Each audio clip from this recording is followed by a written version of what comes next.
Патриотический челлендж «Рингтон Победы» продолжает набирать популярность не только в Якутии, но и за ее пределами. Кто вместо модных мелодий на телефоне уже поставил песни военных лет, расскажет Полина Долинская.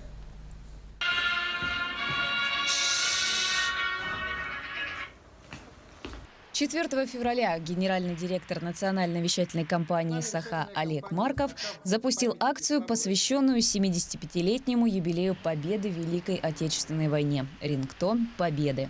Вместо модных мелодий на телефоне звучит песня военных лет. Первый вызов был брошен директору телеканала из Омска Артему Серову.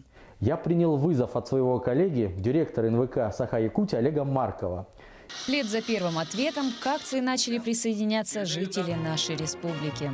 Я передаю главе муниципального образования Чурапчинский улус Наговицыну Андрею Тимофеевичу и главе муниципального образования Алданский район Позднякову Северину Николаевичу.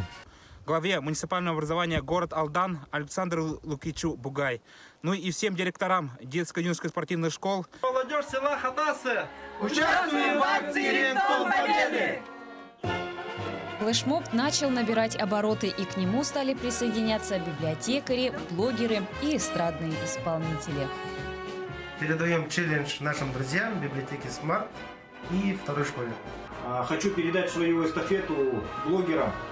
Я отправляю этот челлендж своим друзьям Анатолию Кирилловну Толе Чеке, своей подруге Гале Виноград и директору российского филиала магазина Nature Republic Дмитрию Ким. Присоединиться к акции «Рингтон Победы» может каждый. Для этого необходимо установить на своем телефоне в качестве мелодии одну из песен военных лет. Скачать ее можно из iTunes или любого сайта для владельцев андроидов, либо на сайте телеканала «Якутия-24». Военные песни, как дань памяти героям Великой Победы. Полина Долинская, Григорий Охлопков, Якутск.